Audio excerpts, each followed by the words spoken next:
Hello, hello, hello. Thank you for joining the Daily Live. Got a lot to talk about today. Number one, first of all, please check out the t-shirts. Tesla and Air t-shirt, the Tesla's the next Tesla t-shirt at elonbits.com. So many more.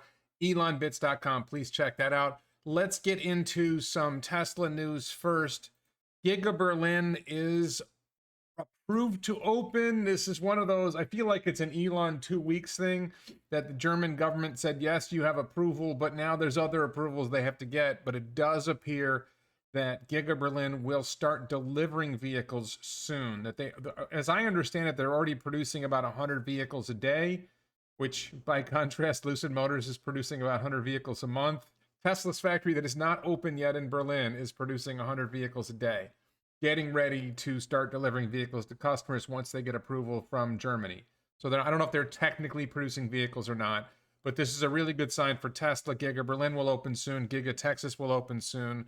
We're going to go from one old generation factory, one next generation factory, and two future generation factories about to start pumping vehicles out, radically increasing Tesla's ability to produce vehicles and deliver vehicles, to go from 936,000 vehicles in 2021 to who knows in 2022. I think it could be closer to 2 million. Other people think it's going to be 1.6 million, maybe 1.8 million. We'll see, but we're seeing massive growth from Tesla. Another really quick thing I wanted to touch on before we dive in more.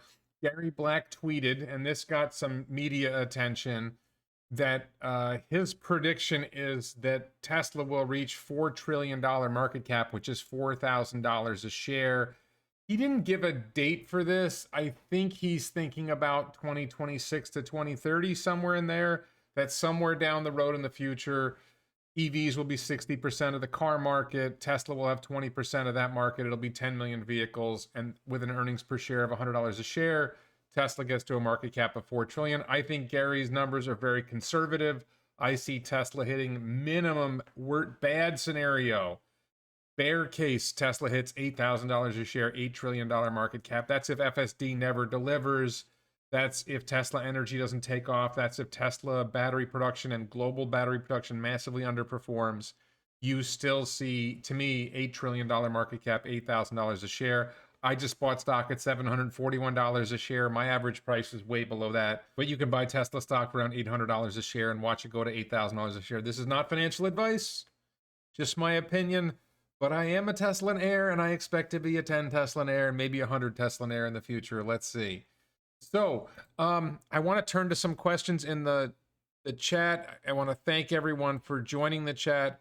So this is on the Daily Live. This is on the Locals platform. If you are, you can watch this for free here, and this is going to be edited and appear on YouTube. If you are a paying supporter of the Daily Live, you can participate in the chat or comment on the video. So Blue Dog 55 says, do you have any insight into the Starship booster guidance system? I've never heard anything about it.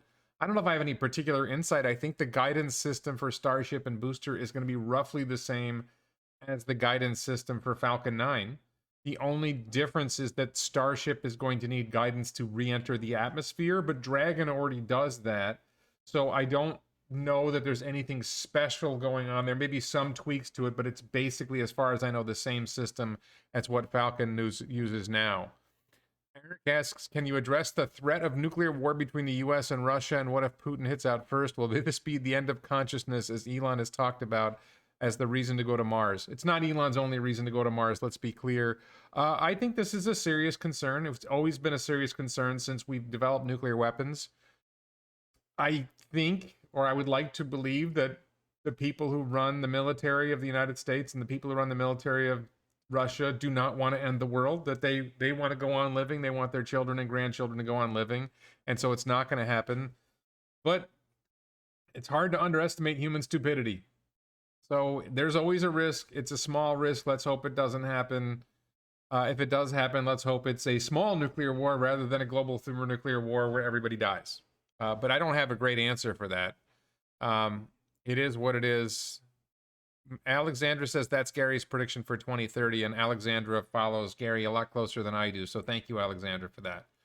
Okay, so another interesting tweet here from Elon. Tesla Silicon Valley Club asked about Cybertruck pricing, and Elon didn't give a straight answer. He said, our primary challenge is affordability. Creating an expensive truck is relatively easy if it's extremely hard to do so for Tesla. Despite our much greater economies of scale and better technology, it is damn near impossible for others. I did a poll on Twitter. I didn't bother saving the tweet, but I asked whether people thought the quad motor. Elon has said previously the first Cybertruck will be the quad motor Cybertruck. Quad motor meaning 4 motors. My guess is that that's going to be more expensive than the tri-motor, which was priced at $70,000. So I asked whether people thought the price would be. Less than 80,000, 80 to 90, 90 to 100, or more than 100. Almost everyone thought it would be more than $80,000 for Cyberquad, and probably more than half thought it would be more than $90,000 and a quarter total. 90,000 and up, and a quarter maybe thought it would be 100,000 up. I think it's going to be $100,000. I think the quad motor Cybertruck will be a better vehicle than the Tesla Model X, and therefore it's worth more. I think in the early days, Tesla will sell quad motors at a high price. As they scale production, they'll be able to lower the price of Cybertruck, come out with a dual motor. Heidi asks, oh, this is a great question from Heidi. Warren, you are already ultra smart. Thank you.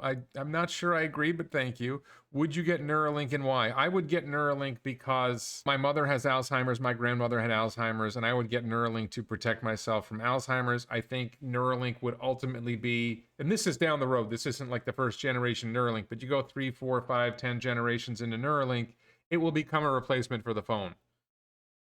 I would rather have a Neuralink in my head, and then, it will give you quicker access. It might give you some telepathy. It might enhance your brain power, and you'll be able to do more with this, meat computer we got in our heads. We might be able to do more with it. Makes you more productive. Will you Neuralink me? I'm not sure. I don't know what you mean by Neuralink you. I think that there's if you're talking about telepathy, I think that we will be capable of telepathic communication. And if I text you, which Heidi and I text each other, then I would presumably communicate with you by Neuralink as well. Before I get into more, I just want to mention this video will appear tomorrow on my YouTube channel, tomorrow morning, probably Monday morning. This is a video Rob Maurer made in one of his recent videos. He mentioned Lucid Motors and something I had said about Lucid Motors. Rob didn't mention me directly, but I respond to Rob. I think I was polite. I'm a Rob Maurer fan, but this video is coming tomorrow. If you are a supporter of this channel on the Daily Lie, if you are a Patreon supporter or you're a YouTube channel member at the exclusive content level or above, you already have access to this video. I provided a link to people on Patreon, on YouTube channel, exclusive content, and on the Daily Lie here if you are a paying supporter. So please check out this video. Heidi says it was a good video. And Alexandra says, agrees with me, either agrees with me or agrees with Heidi that it's a good video. So please check it out. It's not long. I think it's a good video. If you support the channel one way or another, support me on Patreon, support me on the Daily Lie here, support me on YouTube. As an exclusive content member on YouTube, you get early access to a lot of videos. Sometimes the regular channel members also get early access. Okay, so moving on in Tesla news, I've got a few bits here about the United Auto Workers Union. Tesla in Fremont, the factory used to be a Toyota / General Motors, the NUMMI factory, and it was unionized. The factory closed. Tesla bought it, reopened it, and there's been this ongoing struggle between the United Auto Workers and Tesla that they want to unionize the factory. So Elon, and I'm going to show you this tweet in a minute, Elon invited the United Auto Workers to hold the union vote at their convenience. And Elon said this old YouTube clip explains why former United Auto Workers members who work at Tesla are not huge fans of the United Auto Workers. Basically what happens is these workers, this guy in the picture is one of the workers. You watch the clip, a bunch of workers start talking about how they went into the meeting and the United Auto Workers representatives do not answer their questions. And there's a concern that the United Auto Workers owns 17% of General Motors. So can the United Auto Workers faithfully represent Tesla workers when the United Auto Workers has a significant financial stake in the interests of General Motors, and Tesla could bankrupt General Motors? So it's odd. It's an interesting point there that I hadn't thought of before. That's an old clip. Elon makes a solid point to President Joe Biden. This is something we're going to talk about later. I won't talk about it now. Let's cover this now. So on March 1st, Joe Biden, during the State of the Union, said Ford is investing $11 billion to build electric vehicles. General Motors investing $7 billion. Collectively, the two of them are creating 15,000 jobs. Elon says Tesla has created over 50,000 U.S. jobs building electric vehicles. and is investing more than double General Motors and Ford combined. FYI to the person controlling this Twitter, I think we can probably all agree that Joe Biden is not controlling the Twitter account for Joe Biden. We can probably all agree on that. So with that backdrop, Gene Simmons, who was from the band rock band Kiss, Kiss, says actually Elon Musk makes a solid point to Joe Biden. President doesn't mention Tesla, perhaps because Tesla is non-union and moved to Texas, a right-to-work state. Give Elon Musk and Tesla their due. They're game changers and should be heralded. Elon says, actually, we still operate our California factory, largest auto plant in North America, full capacity and expanding it significantly. Now, it is currently the largest auto plant in North America, and it is expanding. I expect that Tesla Gigafactory in Texas will be larger than the Fremont factory, both in terms of size and production, but it's not open yet. Tesla Fremont has built 2/3 of all electric vehicles in North America, twice as much as all other automakers combined. That's pretty obvious, 2/3. 1/3 is left. Elon doing some simple math there. And then James Stevenson makes a comment about the union, and Elon responds to James' comment that our real challenge in the Bay Area is that the Bay Area has negative unemployment.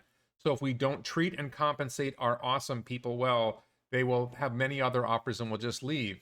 And that's where he invites the United Auto Workers to hold a union vote at their convenience. Elon says, by the way, Tesla factory worker compensation is the highest in the auto industry.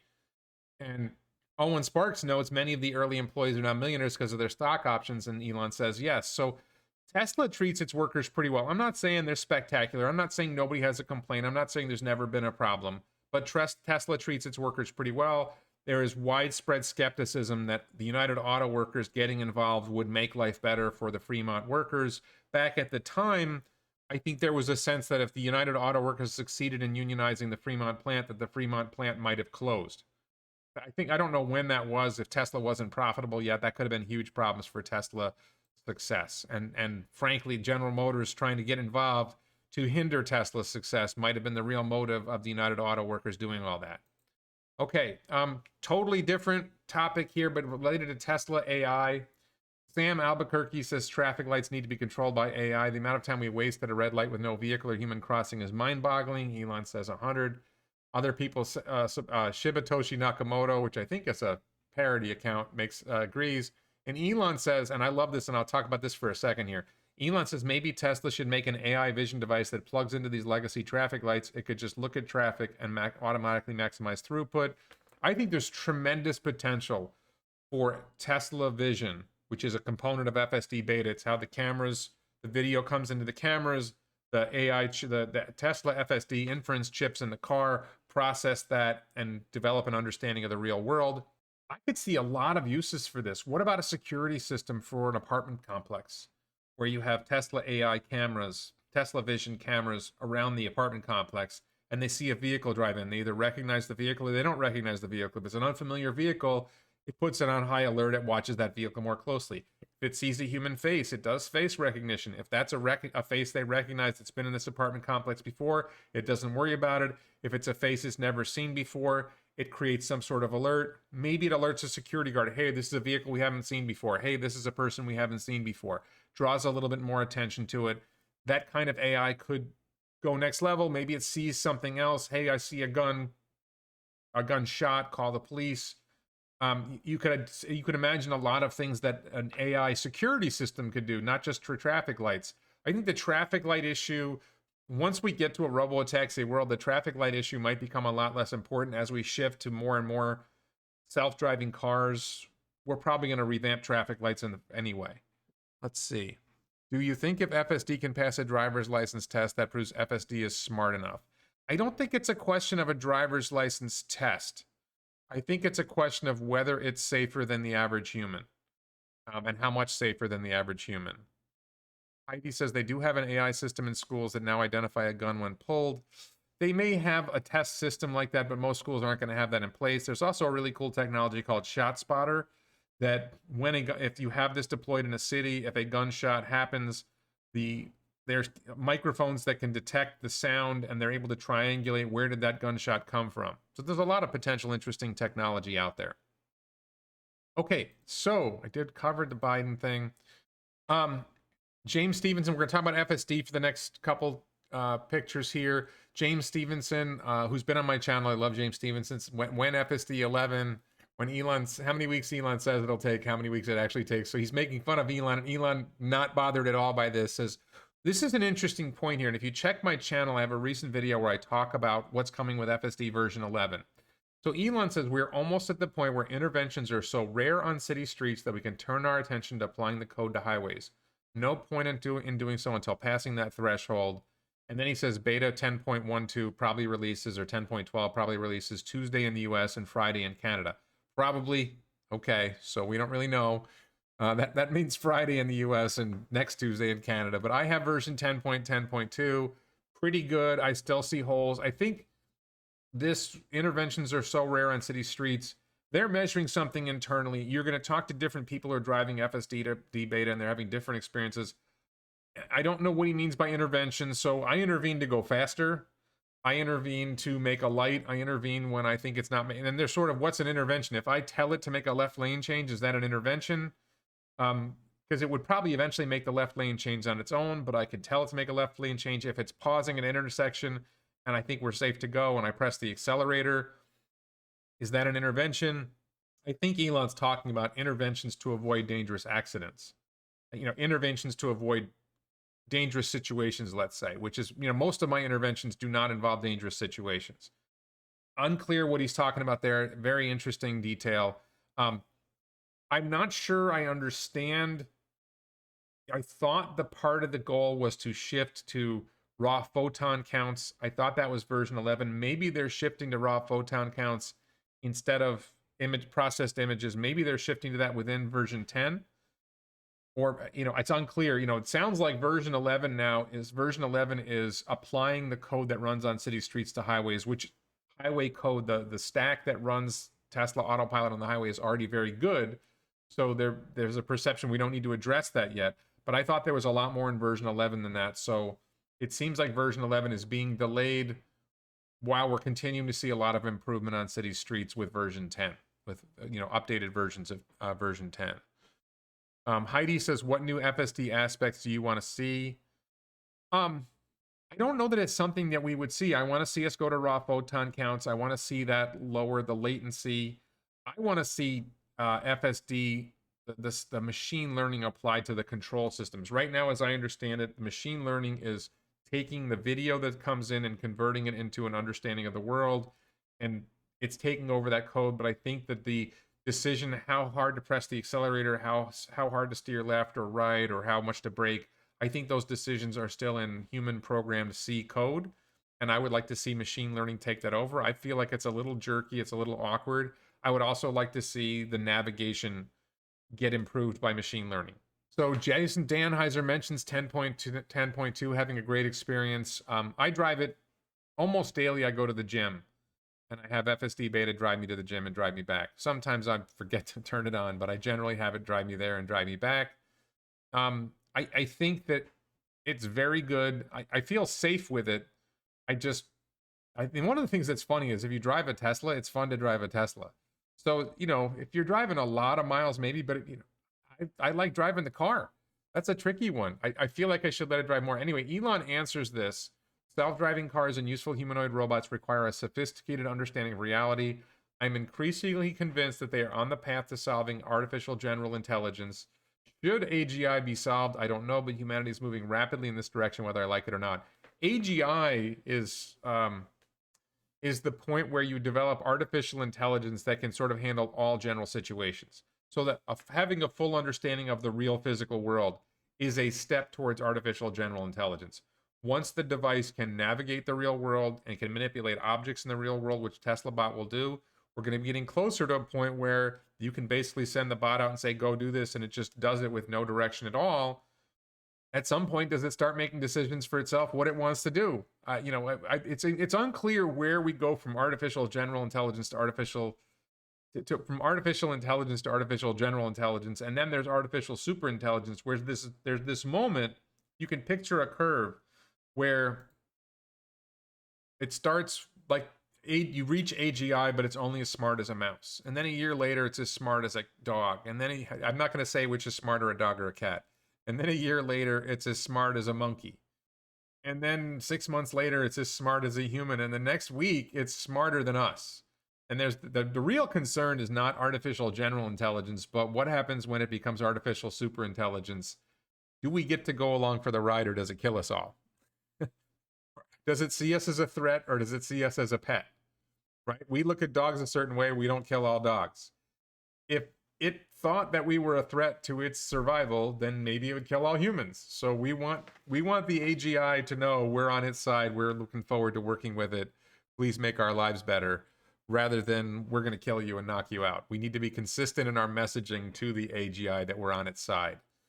So it's probably coming at some point, and it's better to have someone like Elon in charge of the effort to get there than Bill Gates, right? Or Mark Zuckerberg. I trust Elon more than I trust Bill Gates or Mark Zuckerberg. On a separate topic here, and I covered this in my recent video about Lucid Motors, and I think I touch on it again in the video tomorrow. The video I'm doing about Rob Maurer. Tesla and Musk are getting sued over CEO's high risk, high reward payment plan. Elon has a compensation plan. Every company has most companies anyway, have a plan of how they're going to compensate their executives, and in particular the CEO. What we see from Lucid Motors is that Peter Rawlinson got a ballpark $300 million worth of stock for getting the merger closed and getting the market cap up, with no targets for producing cars or delivering products to customers or anything like that. Just get the merger closed, get the stock up, and he got about $300 million worth of stock.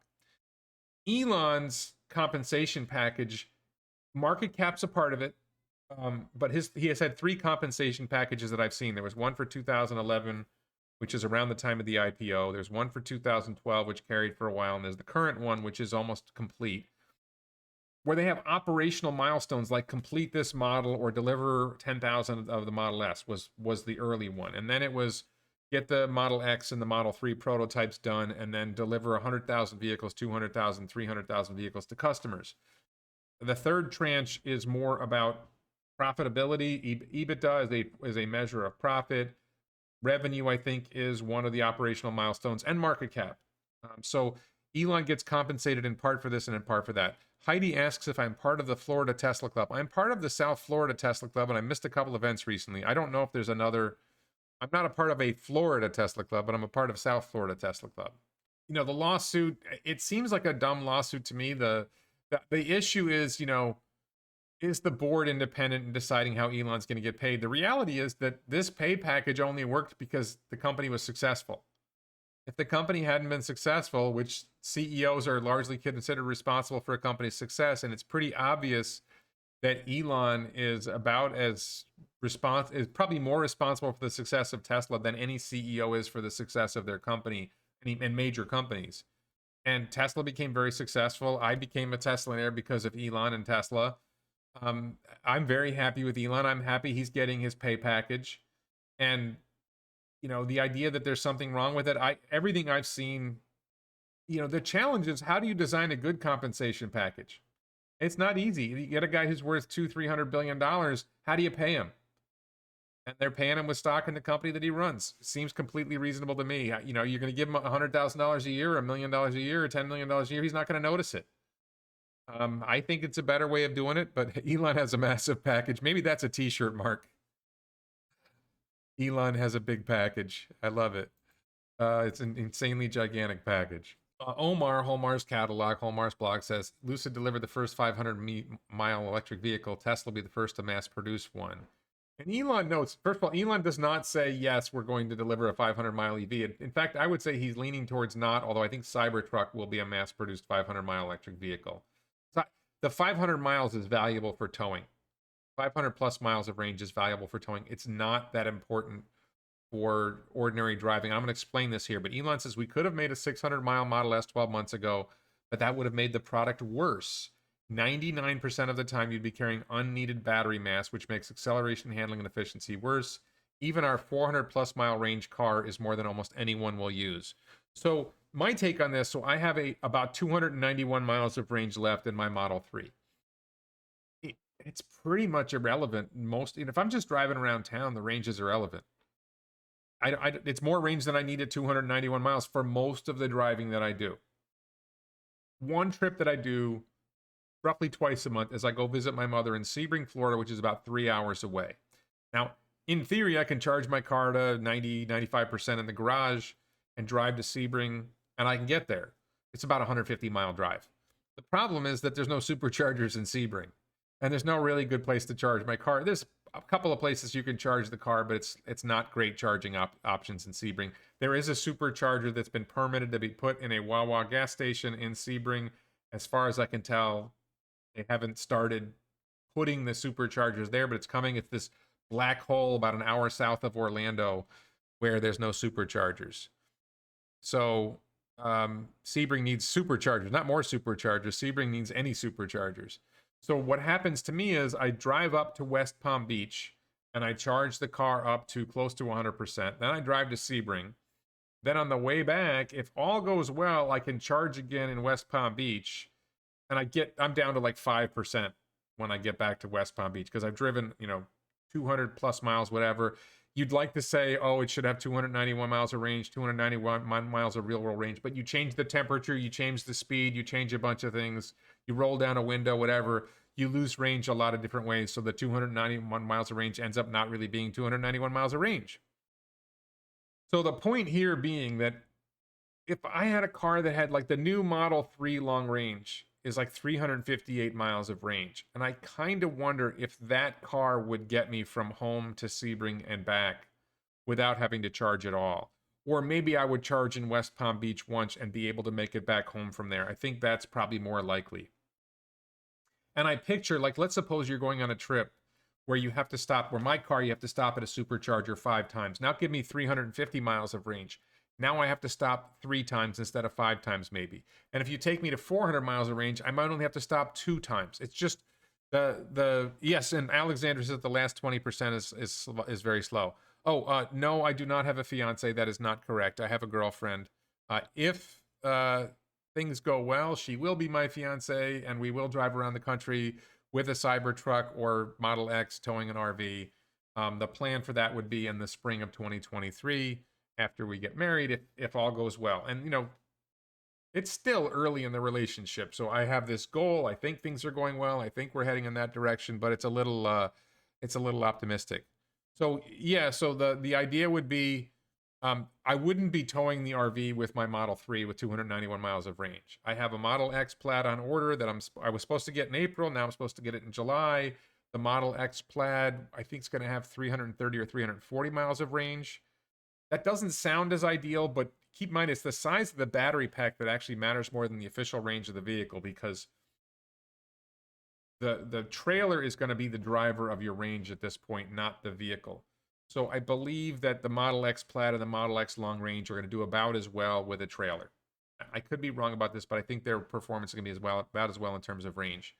I think that Cybertruck, hopefully I will have the Cybertruck quad motor, which I have on order, before we go on this trip. If I get the Cybertruck quad motor, that vehicle will probably have 500 miles of range. And what happens with the trailer is you lose roughly half your range. I believe with an Airstream trailer, which maybe we will get an Airstream trailer, the range loss is less because they're much better aerodynamics. The range loss is primarily from wind resistance as you're driving down the road. One particular travel trailer I've been looking at this, we would be towing a trailer behind the vehicle, and that's where you'd sleep. There's a brand called Trail Manor where it folds down, and instead of being 10 feet tall, it's 7 feet tall, and that reduces your drag significantly. And I wonder if that might tow a lot more efficiently than a full 10-foot high trailer. So we'll see about that. Let's see. Model 3 can't legally tow in the USA is incorrect. The Model 3 technically is not rated to tow, but you can modify it, install a tow bar. And I've seen, there's a video of someone towing a 6,000-pound RV with a Model 3. You can do it. It's not illegal. It's not rated for it. It might void your warranty, but it's not a deal breaker for the reasons that you're saying. It's not illegal to drive a Model 3 towing with a Model 3. That is not correct. So yeah, no timeline moved up or anything like that. Okay, so a couple of things before we move on to SpaceX. Rivian announced this big news with Rivian that they announced a dual motor options for the R1T and the R1S, and they increased quad motor pricing. A lot of issues at Rivian. Initially, they raised prices on existing reservation holders, and there were big increases in pricing, and the customers freaked out. And Rivian very quickly reversed their position and changed their mind about increasing prices on existing reservation holders. I think if they had gone up $5,000 or $10,000, maybe it wouldn't have caused the upset that it did. It ended up, I forget how much they increased pricing, and people flipped, and it created a huge problem. And now they can't increase prices at all. They should have recognized, hey, there's a limit to how much we can increase prices. This is a lesson for Tesla when they decide to issue the dual motor Cybertruck. You know, I have a reservation for a dual motor Cybertruck at $50,000. I honestly don't mind if Tesla raises the price $10,000 on the vehicles, especially if they honor my $7,000 FSD price. But, you know, you can understand this. Anyway, Elon says their negative gross margin will be staggering. This is important for both Rivian and Lucid Motors, which is later in the tweet, not about gross margin. These vehicles are very expensive to make. And the Rivian vehicles are very expensive. When you make a vehicle that weighs 7,100 pounds and has 4 motors in it, or even 2 motors in it, the complexity is really difficult. The difficulty of manufacturing is really difficult. Their negative gross margin is going to be insane. In other words, they're going to be losing a ridiculous amount of money for the short to medium term. The nice thing for Rivian is they have a $16 billion cash pile, so they can afford to lose money for a while. Omar responds, Elon, did you see that Lucid's building a factory in Saudi Arabia? Your thoughts on the location choice? And Elon says Saudi Arabia owns 2/3 of Lucid, so it's inevitable. If you remember back, there was a time when Elon was thinking about taking Tesla private with the Saudis. It didn't happen. Although Elon probably was not going to give them 2/3 of the company. So, and maybe that's why Lucid went ahead with Lucid, because they wanted to control the company rather than simply own a share of the company. So I think this is a problem for Lucid Motors as well, that they have huge margin issues. They're losing money on every car they make, and there's a question of whether they get to making money on every car. That is part of the substance of my beef with Rob Maurer that will be in the video tomorrow. Again, if you are a supporter of this channel if you are a supporter on Patreon, here on the Daily Lie on Locals, or an exclusive content member on YouTube, channel member on YouTube, you can see that video now. It'll be public tomorrow. So, all right, last thing. This is the last bit of Tesla news. We're going to move on to SpaceX next. Let me just see right here. PYGKLB says, I helped my friend tow a horse trailer from Washington to Florida last year. The height definitely affects cars, so shorter should be better. Yeah, no, it's just a simple... One of the things about the aerodynamics of anything going through the air is frontal surface area. If you have a 10-foot high vehicle and you make it 7 feet high, then you've just reduced the frontal surface area by roughly 30%. Really less than that, because there's some space between the ground and the bottom of the vehicle. So you've significantly reduced the frontal surface area, and that's a huge component of wind resistance. That's actually part of the concept of the Podcar. Quick Podcar update. I did sign a retainer agreement with an attorney. I spent about $2,500 between that and a related thing to get the corporation formed for the Podcar. Next step, I'm going to be hunting. I'm in between just going ahead and building a prototype or looking for, I have certain people in mind. I'm not asking anyone here for this. I'm thinking about creating an advisory board, getting some early investment to fund the prototype. So once I have the corporation formed, I'm going to make a push for that. I have already talked to 2 different potential advisory board members. One of them is my brother. These people are friends of mine who are very, very well qualified in a lot of different ways. My brother's been an engineer in the defense industry for 30 plus years, maybe 40 years, I forget. One of my best friends, vice president of a defense contractor, very heavily involved in manufacturing. Another friend very involved in manufacturing in the pharmaceutical industry. And one more friend who's an internet CEO. So thinking about forming an advisory board first, and then moving forward with a prototype, and then a second round of early investment, and then a crowdfunding round. So crowdfunding round maybe a year away. Try to raise $5 million and really get going. So that's the Podcar update. So, this issue, the LFP. So there's apparently a bug. This is in Europe. I believe this is a German forum. There's a problem with new vehicles arriving in Europe with lithium iron phosphate batteries. These are Chinese-made Teslas from Giga Shanghai. That in this case, the car died with 6% state of charge displayed. 12 volt died 15 minutes after the car shut down. Cause was an uncalibrated main battery. 60 kilowatt hour LFP. Elon said they're investigating. So there's some issue with initial delivery of lithium iron phosphate battery Tesla Model 3s or Model Ys appearing in Europe, and Elon's working on it. This was March 1st. I didn't see an update on this. I assume that Elon's figured it out and they're going to fix this problem. 2, SpaceX stuff. Number 1, Falcon 9 has had 9 launches in 9 weeks. This is a great pace. This would mean that that SpaceX is on pace to have 52 launches this year. I think it might end up being more than that because once Starship launches, I don't think Starship's going to interfere with Falcon 9 launches. So we're going to see a lot of Starlink launches, a lot of other launches. I believe Jared Isaacman from the countdown from the Shift 4, the guy who did the countdown documentary on Netflix, they did the Inspiration 4 launch. I think he mentioned there might be 3 or 4 Falcon Heavy launches this summer too. So we're going to see a lot of launches. Mark Plott says Airstream is developing a battery motor trailer for electric vehicles. I think there's a couple people talking about that. I'm not sure that's the answer. I think the answer is more aerodynamic trailers and more batteries in the tow vehicle rather than complicating the trailer, but we'll see. Anyway, Falcon 9 launch. This was a Starlink launch, 47 more satellites. I think it was 47 or 50 more satellites launched into orbit. Starlink network is growing. We're going to be talking about Starlink more shortly related to the conflict in Eastern Europe / Russia. So, RGV aerial photography has this shot of a new factory building they're building at Starbase, supposed to be 300,000 square feet, will replace the large production tents. So SpaceX is making a big effort to increase and improve their manufacturing of Starship and super heavy components at Starbase in Texas. This is great news. We're seeing growth of Starship there. I should mention also that Marcus House has a great video, which I have this really quick clip here from. This is an image from Brendan Lewis that I saw on the Marcus House channel. Marcus did a video about a variety of things. Check out Marcus House's most recent video, but in particular, this is the way the domes looked. This is the way the dome looks on Starship currently, and this is the way the domes look on the new Starship. Simplicity of manufacturing, more reliable because there's fewer welds. Some significant improvements. This is for Starship, I think 24. We're seeing significant improvements in how they're manufacturing Starship. That's an important goal of what they're trying to do with Starship. So, and I've probably told a few people this, but I don't know if I mentioned on the channel before. I am planning maybe late April to rent a boat and go out to near Canaveral and see if we can see progress at Starbase, at the Canaveral launch site, to see the progress on building launch structure. I have seen pictures of what they're doing at Canaveral, but I would like to, maybe see it for myself, get pictures for ourselves from a boat offshore and see if we can get a good view of that.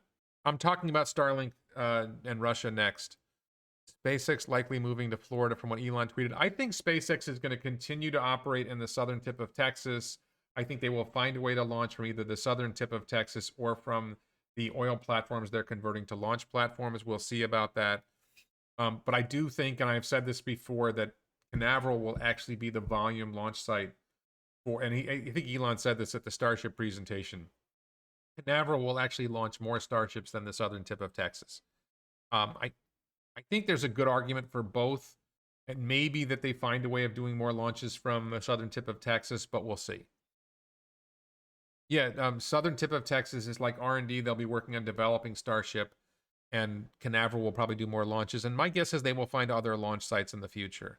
So let's get into the Ukraine. This is the controversial topic, which I will have to flag YouTube that we're discussing some controversial stuff. YouTube, very, very tricky on censorship, but I will include this in the video, but it's going to affect my monetization. It's going to be censored. So Elon says, important warning. I know it sounds stupid that I have to worry about censorship, but YouTube is very unpredictable on censorship. So Elon says, important warning. Starlink is the only non-Russian communication system still working in parts of Ukraine, so probably being targeted is high. Please use with caution, as in somebody might try to blow up your Starlink. The Russians might try to knock out your Starlink antenna. So Toby Lee says, could Starlink also be under threat of cyber attack from Russia, like how Viasat was a few weeks ago? Elon says almost all Viasat Ukraine user terminals were rendered permanently unusable by a Russian cyber attack on day of invasion. So yes, is there anything to stop it on Starlink? Elon says game on. So Russian hackers may be trying to hack Starlink and knock out the antennas or knock out the system, and Tesla's hackers are working to protect the system. So this should be interesting. And Elon, there's another part of this thread. Any advice on how to use it with caution? Elon says turn on Starlink only when needed and place antenna as far away from people as possible. In other words, if the Russians strike at your Starlink antenna, you don't want people nearby when the bomb blows up. Elon also suggesting placing light camouflage over the antenna to avoid visual detection. Paul Kelly, who's a friend of mine on Clubhouse, says would spray paint work, very thin layer. Elon says yes, provided there's no metal particles in the paint. So there's efforts to make Starlink work, and this happened before. This was discussed earlier that, how do you operate Starlink in a place where the government doesn't approve it? And he says the government can shake their fists at the sky. So, and then Mikhailo Fedorov, I believe he is a Ukrainian government official, talks about thanking SpaceX for supplying Starlink to their government. And there were concerns about needing generators to keep the Starlinks running. Elon says they're updating the software to reduce peak power consumption so Starlink can be powered from a car cigarette lighter. Mobile roaming enabled so phased array antenna can maintain signal while on moving vehicle. So Elon is making an effort to enable the Ukrainian officials to use their Starlink antennas. Now, people think he's anti-Russia. Well, wait a minute. Elon says Starlink has been told by some governments, not Ukraine, to block Russian news sources. We will not do so unless at gunpoint. Sorry to be a free speech absolutist. Somebody says Russian news sources are propaganda resources. Elon responds, all news sources are partially propaganda, some more than others. Pope, Rational TN, Pope says, pick any subject you know. This is a really, really important point to think about. And Elon says exactly to this. Pick any subject that you know a lot about, then read on that subject through the eyes of the media. You will see how biased and untruthful the media is about the one thing you know very well. Then extrapolate that level of bias to the other subjects you know little about. You can see media coverage on Tesla has been badly biased for at least 5 years, maybe 10 years. There have been a lot of negative stories about Tesla that are absolute nonsense, particularly related to safety, related to other issues.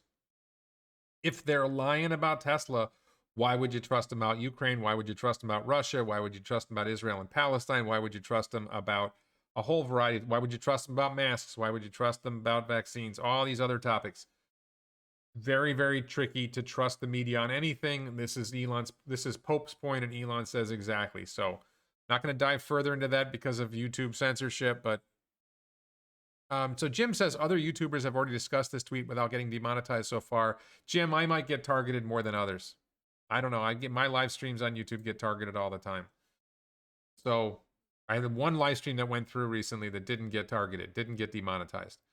So Elon says SpaceX, and I worry that I'm going to get not just demonetized, but a strike against me from YouTube. So Elon says SpaceX reprioritized to cyber defense and overcoming signal jamming will cause slight delays in Starship and Starlink V2.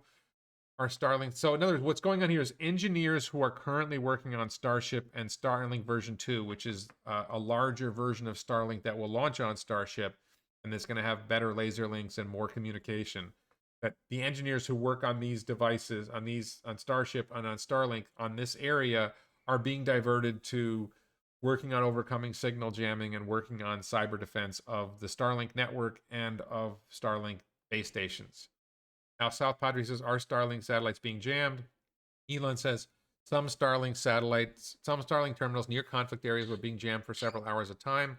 Our latest software update bypasses the jamming. I'm curious to see what's next. Really quick, Elon stainless steel water bottle. There's also a TSLA stainless steel water bottle at elonbits.com along with the shirts. So basically, the Russian government hackers are helping SpaceX test their Starlink system to improve the reliability of the terminals from hacking and improve the reliability of the satellite network from the hacking. And Elon says, in a way, this is free QA, quality assurance, haha. Okay, so last thing here, that covers the Ukraine topic. And I don't see any questions in the chat about that. So there's this tweet from Silicon Valley Club. Elon Musk at SpaceX HQ in 2008. They almost went bankrupt, but thankfully NASA gave them a $1.5 billion deal. And Elon wants to be clear, it wasn't given $1.5 billion. We were given a contract for cargo delivery to and from the space station that would amount to $1.5 billion if successful. SpaceX was not given money. They earned it. And they weren't given money, you know, so that's a popular mythology thing there. People lie about Tesla and SpaceX a lot. The media lies about Tesla. People misunderstand it. So there's this guy, Michael Tay Sweeney, who does this tweet. I'm going to show you his tweet thread in a minute. But right here, he says, I think Elon has realized the rest of the auto industry will eat his lunch if allowed to electrify, and that the most lucrative path forward is one where EVs continue to be a lucrative luxury niche that Tesla can dominate. And Ashley Vance, who has written a biography of Elon, says, man, Elon must be smarter than anyone ever guessed. Drag the entire auto industry toward making electric cars, and then right as they do, push for more oil production and hope for a war with an oil-rich nation so that electric cars could stay high-priced. Evil genius stuff, and Elon laughs at this. So let's look at this. I was going to make a separate video about this guy's tweet, so I'll just cover it here. So he says this theory. This is he's quote tweeting Elon saying we need to increase oil and gas output immediately. And Sweeney, this guy, I'll show you who he is in a minute. He says the thing that will negatively impact Tesla is Ford and General Motors and Honda and Toyota. Elon's talking about what's going to negatively affect Tesla. That if we increase oil and gas output, this will negatively affect Tesla because it lowers gas prices. Higher gas prices make Tesla EVs more attractive. Just for context, I stopped at a supercharging station on my way home the other day. I went from roughly 40% to roughly 60%, so 20% increase in the battery. I knew I was coming home later and I was going to be able to charge at home. I just figured, why not stop? It's 19 cents a kilowatt hour at the charging station. It's 13 cents a kilowatt hour at home. I might as well charge at the supercharging station. So I charged 20%, which is, I don't know, 18 kilowatt hours or something like that. $3. I don't know the numbers. I didn't work the math. It was whatever it was. It cost about $3. I was at another supercharger earlier. If I hit the superchargers before 10 a.m. or after 8 p.m., it's 19 cents a kilowatt hour. I'd gone to another supercharger. Again, it wasn't a full charge, but $4. You can imagine pumping a few gallons of gas. That's 1 gallon, right? And I'm putting like 100 miles in the car for $4. Crazy good. What a deal. It's amazing. So the advantage in terms of saving money with an EV, number one, I never get an oil change. I never have to worry about a muffler. There's a lot of little details of things that go wrong with gasoline cars that I don't have to worry about. So there's a lot of reasons. So raising the price of gasoline makes EVs more attractive. That was Elon's. So if you lower the price of gasoline, if you increase oil and gas output, and you lower the price of gasoline, then that reduces the advantage of EVs. So Michael Tate Sweeney says the thing that will negatively impact Tesla is Ford and GM and Honda and Toyota retooling their factories to make EVs, which would happen much faster in a world where gas is $5 a gallon than one where it's $2 a gallon. Okay, so let's be clear. Retooling their factories would be a bad idea. That's not the way to go forward. The way to go forward, which Tesla has showed, and Lucid's figured out, and Rivian's figured out, is building as much as I criticize Lucid didn't go and buy some existing auto factory that was shuttered and build an EV factory in it. They built a purpose-built electric vehicle factory. Rivian is building purpose-built electric vehicle factories. If you purpose-build your electric vehicle factory, you get more value long run. It's a better system. So taking your old factories and retooling them means you can't make your internal combustion engine vehicles in that factory while you're putting the EV machinery in, and the factory may not be laid out appropriately for making EVs as effectively as it could be or efficiently as it could be otherwise. So number one, that's dumb. Number two, Ford, General Motors, Honda, and Toyota are nowhere close to making EVs in volume. Nowhere close. It's preposterous. General Motors made 20. Lucid made more EVs than General Motors last year. Ford and General Motors are going to go bankrupt. Honda and Toyota are probably going to go bankrupt. The governments are going to bail them out, but they just can't. They're bureaucratically constrained from making EVs effectively. They have dealership models. The dealerships are not a great model for distributing EVs. They have unions. At least General Motors and Ford are constrained by unions. There's all kinds of problems that are going to make it very difficult for them to make EVs in volume. They don't have battery supply. Tesla's building their own battery cell production at huge scale. Volkswagen's talking about making battery production, but nowhere near the scale that Tesla's doing it. Tesla has huge contracts. Panasonic is making a 4680 cell. The only company that's going to use a 4680 cell is Tesla. So Panasonic and LG Chem, I believe also, they're making 4680 cell lines. There's only one customer for them. It's Tesla. So, I showed on my other video, Lucid Motors, they in their 10K, they have this thing where they have a contract to buy battery cells, $200 million a year. That works out to about 17,000 vehicles or 15,000 vehicles a year, but it doesn't increase. So they don't have additional battery supply for future years locked down yet. Where are you getting your batteries from? Tesla wants every battery that every manufacturer can make. BYD wants its own batteries for itself and maybe selling batteries to Tesla. Who's making your batteries? Where are you getting your batteries to make your vehicles? Where are you getting your chips? Where are you getting your parts? There's all kinds of challenges for these companies to suddenly compete with Tesla. It's so hilarious that this guy thinks he knows what he's talking about. Sweeney says, I think the shift to electrification is inevitable and that Musk's efforts to slow down other OEMs entering the space won't matter much. Elon isn't trying to slow other manufacturers down. Tesla open sourced a lot of its patents. They've encouraged other EV makers. Elon's met with the CEO of Volkswagen. The idea that Tesla is trying to slow down other OEMs entering the space is nonsense. And Elon has said the main competition is going to come from China. It's probably going to come from BYD. It might come from Neo Motors. I pick on Neo for their battery swap idea, but Neo Motors has made 100,000 EVs. BYD, there are companies in China that are likely to succeed by starting from scratch, and they have China is a much better place to build EVs than the United States. Texas might end up being better or competitive, but a lot of the United States is not competitive.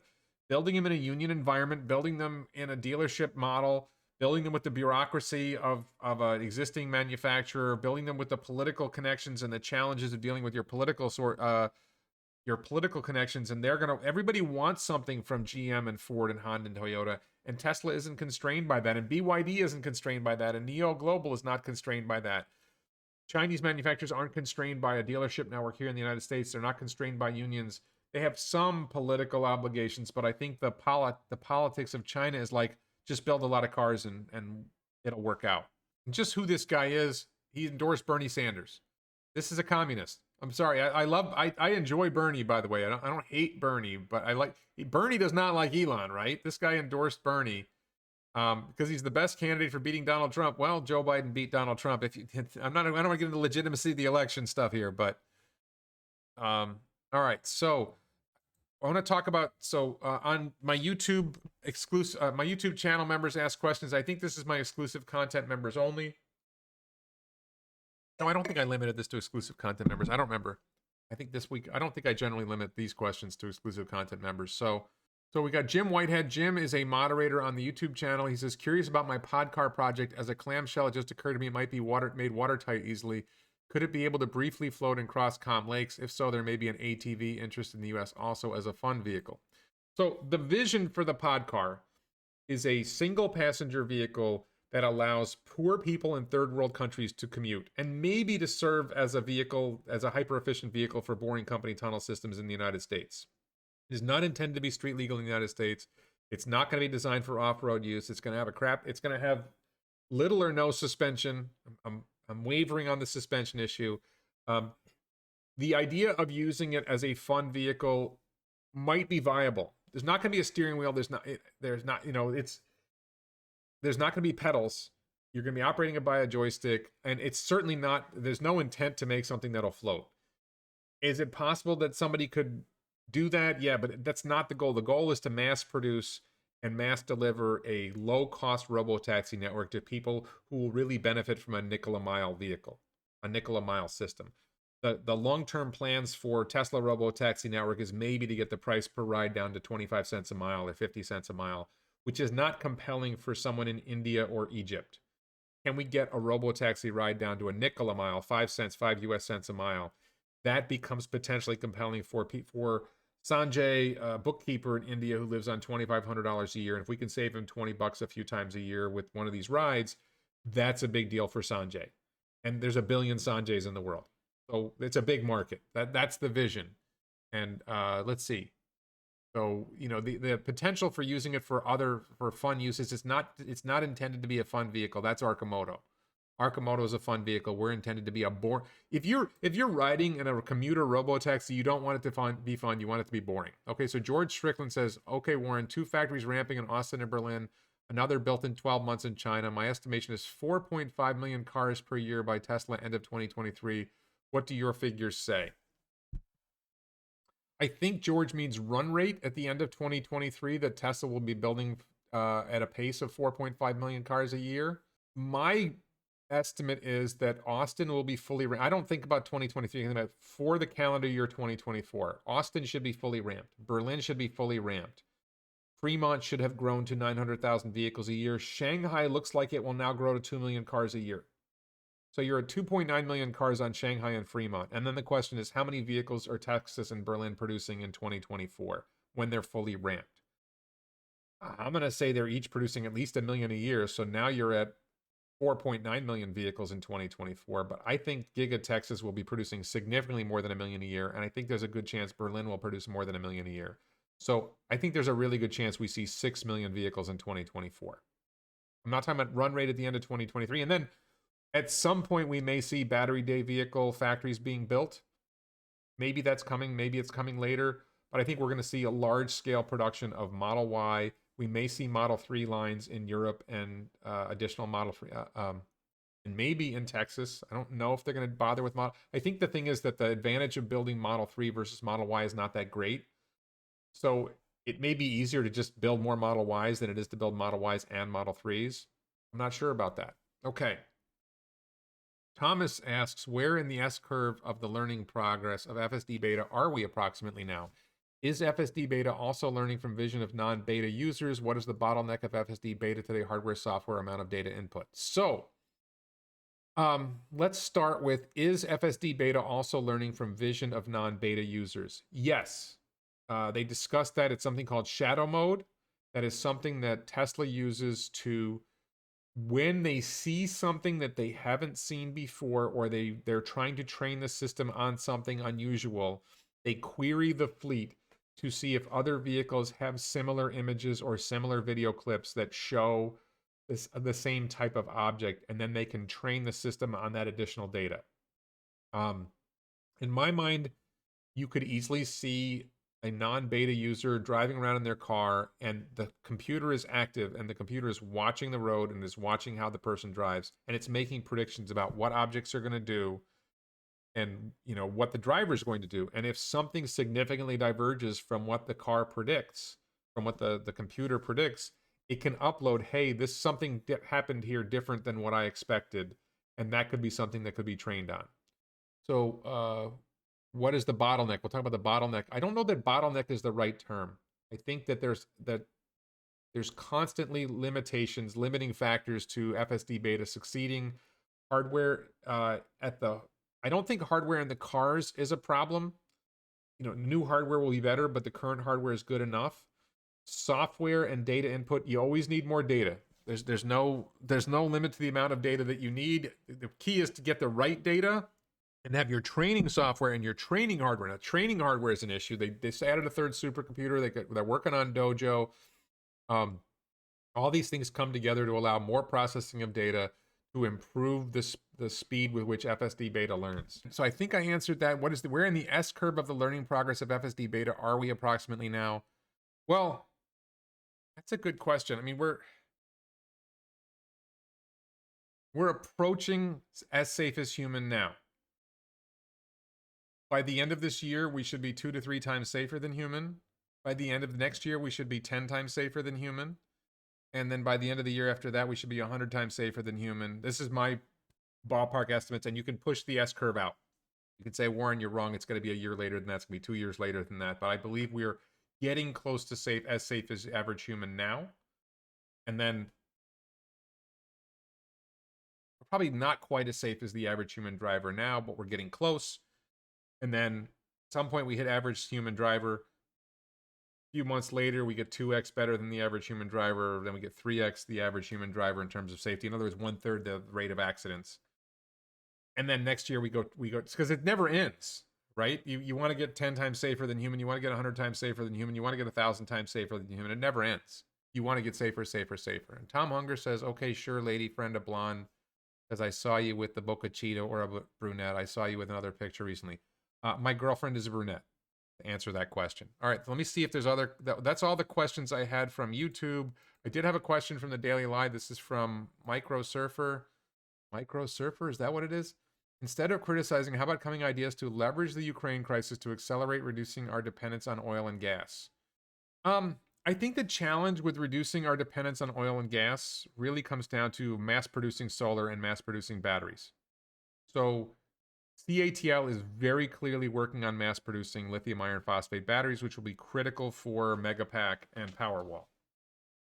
I believe LG Chem is also working on it. BYD is also working on it. So we're going to see a large increase in the supply of lithium iron phosphate battery cells, which will be great for grid storage and home energy storage.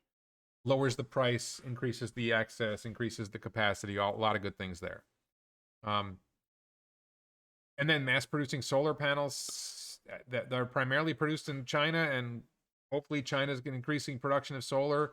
If we have conflict with China, that's going to hinder it. So if our goal is to reduce our dependence on oil and gas, then let's not conflict with solar. Let's try to avoid conflict. Unfortunately, we have conflict now. Conflict gets in the way. It doesn't help. I think I answered that question. I think that the challenge here is not leveraging the Ukraine. The challenge is getting the, events like this problem in Ukraine, global conflicts generally distract from what our goal should be. Our goal should be to reduce our dependence on oil, reduce our usage of oil and gas, and shift our economy and our global society to solar and wind and batteries to make a healthier for the planet energy system. It's going to take time. Should we add nuclear? Sure. I'm okay with modern nuclear, but that's a whole nother question. Okay, so let's see. I'm looking at questions in the chat here. And thanks to everyone who supports the Daily Lie. If you're commenting in the chat, then you're supporting the Daily Lie, and I thank you for that. Mark Plott says the Volkswagen factory will only have 500,000 vehicle capacity in 2025. Gigafactory 3, which is Shanghai, can already do 800,000 vehicles in 2022. Yep. And that's assuming Volkswagen actually achieves the 500,000 vehicle capacity, which is an open question, whether they'll actually get there. We know that the CEO of Volkswagen has been serious about this topic. We don't know whether this is that bureaucracy, this is that institutional ties. There's institutional background, stakeholders in Volkswagen that may not want the shift to EVs as much as DICE does. Tom says the cost of gas should not be in the equation with the Ukraine matter. High gas prices will come back down in due time. That lives in Ukraine should be the first concern, not the price or availability of gasoline. So I have my own opinions about U.S. foreign policy. I don't think this is something I talk about on for people who are watching this now. On the Daily Lie, I talk about political topics as well, and I try to minimize the political talk in the live streams that I do weekly about Tesla and SpaceX and everything. Hard to avoid it right now because so much SpaceX and Tesla news relates to this. So we'll talk about it a little bit. So I'm just going to say, if you want to hear my views on political topics like this, please subscribe to the Daily Lie and check out if you're already watching this, you've already subscribed to the Daily Lie. And if you become a supporter, you'll see more videos where I talk about more topics like this. I think the idea that lives in place X should be a priority. Ignore the fact that there's lives in other places that are at risk. And that globally, if you believe in climate change, the climate change hypothesis, and I'm not saying I'm a believer in it, but if you believe in the climate change hypothesis and you believe in what President Obama said, that climate change is the greatest threat to humanity, then it may be that the short-term concern about lives in this place over here may actually not be the most important thing, that global life issues, global humanity issues may be more important than this short-term issue. Very hard to accept when you're deeply committed to the problems in the place you're talking about. It could be Ukraine, it could be Israel, Palestine, it could be Northern Ireland when they're having conflict, it could be the India-Pakistan border. There's all kinds of places that have conflict that lead to loss. It could be Yemen, right? There's all kinds of places where there's issues like this. And everybody thinks the place that I care about is the most important. And the propaganda is telling us this is what's most important. Well, the propaganda has been telling us for decades that climate change is the most important. So make up your mind what you think is important. And I think long-term important stuff is more important than short-term stuff. That's my opinion. Okay. Jim says the dinosaurs survived as lizards and birds. Ice giants might survive as internal combustion engine vehicle giants might survive as tiny remnants or zombies. I think Hyundai and Kia will probably survive. I think that we'll see a survivor in Japan, but we'll see. It's not clear that they're going to survive. You know, Ford's attempt to create a separate EV division could be interesting if it spins off and becomes its own company and avoids the unions and the dealership model and the political ties and the bureaucracy. Then maybe that would work. We'll see. GM is a zombie OEM. Mark, I agree with you. OEM means original equipment manufacturers, the original, the existing internal combustion engine vehicle manufacturers. Jim says, so Arcimoto should consider making a watertight variant one day with a flotation strap-on. I don't know if strap-on is the right word. As an FUV shareholder also, I'll pass along the suggestion. I think Arcimoto should focus on making their FUV, right? I think the MLM, their new e-bike concept, is an interesting concept. They should focus on getting one product well-made, manufactured at scale, delivered to customers or delivered into their rental model. Get it done. No, Mark Potocnik, I hope I'm pronouncing that right. I'm not forcing her to come on the channel. Arcimoto should concentrate on making FUV crash safe first. I don't think crash safe is the issue. I think it's actually pretty crash safe. They need to manufacture at scale. They need to manufacture in volume. They need to manufacture to get to low cost so they can deliver more to more customers. Alexander says, did you see this Twitter information this morning? Have you heard of the Highland project? Sorry for formatting. You have to open the JPEG. I will have to look at that later. Oh, wait, let's see. Can I see this? Supply chain source shows that Tesla has a mysterious model internally codenamed Highland. German Tier 1 supplier ZF participated in the design as the passive safety unit of this model. Anyone know more about this? Interesting. I don't know what that is. I think it's too early to say. We'll see if we can find out more about that. I guess that's going to be next week if we find out more about it. I don't know enough about that this week to comment. I did search Tesla news. I did search Tesla Twitter today, and I didn't see that before now. How does inflation hurt Tesla? Inflation hurts everyone. I would say, generally speaking, in an economic crisis, the strong players do better. So Tesla is more likely to survive whatever kind of economic crisis you throw at us. If inflation affects everybody roughly the same, the stronger players survive better in a crisis. We saw that with Tesla growing dramatically over the last 2 years where other companies struggled with supply chain issues and everything else. So I think Tesla, it hurts everybody. It hurts us. I mean, it hurts people more than it hurts companies, but inflation is just bad. So I hope I answered that question. The war clearly shows how we must get off fossil fuels. No demand for gas and oil, no war. I think it's more complicated than that. Unfortunately, I don't think we're going to get rid of war that easily. I do want to really quick again make a pitch for the Tesla and Air t-shirt, the Tesla's the next Tesla t-shirt, Tesla's the next Tesla t-shirt, the Elon stainless steel water bottle. There's a TSLA in red stainless steel water bottle as well. Please check out elonbits.com, buy a t-shirt, buy a stainless steel water bottle. I use these, I wear these all the time. I use that stainless steel, I take it to the gym with me. I use the stainless steel water bottle all the time. It keeps drinks cold. If you pour a hot drink in, it keeps it warm. It's insulated. It's fantastic. It looks good. Lots of stuff on elonbits.com. I have a bunch of favorite shirts on there. Please check it out. Please support this channel on here on Local. Support it on Patreon. Support it as a YouTube channel member. And please check out my other videos. And thank you so much for watching.